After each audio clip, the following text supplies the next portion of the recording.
Hi, I'm Ed Stetzer. I hold the Billy Graham Distinguished Chair at Wheaton College, where I lead the Billy Graham Center there. I want to talk about, well, a hero in my life. In 1988, I applied to be a church planter with my denomination.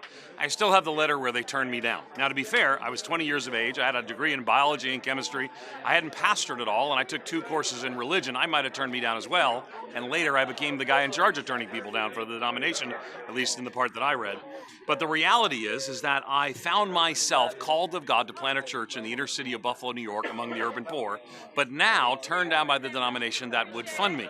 However, because of my theological connection, I still went the journey. I applied through a voluntary program that was unfunded.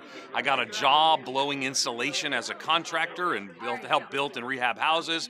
And what we did is we went to plant a church among the urban poor. Now, why do I tell you that? Because I'm not the hero of the story. A guy named Terry Robertson is.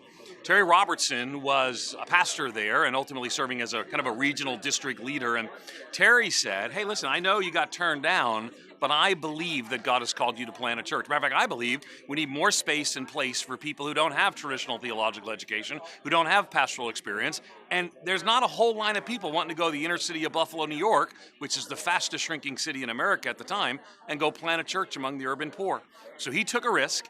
He encouraged me. He actually helped provide some funding, so I had some part-time funding in addition to what I worked on the side. And Terry has lived a life of faithful empowerment of others. And I had to be one of them, but man, dozens and dozens and dozens and dozens. And now, as I'm a little older than when I was 20 years old and planted that first church, I want to be that person that encourages, that finds leaders, that raises up others, that provokes to love and good deeds, as the writer of Hebrews says, just like Terry Robertson did to me. He gave me permission. He protected me from a whole lot of criticism. He encouraged me when I was ready to give up. And we planted a church and made much of Jesus in Buffalo, New York.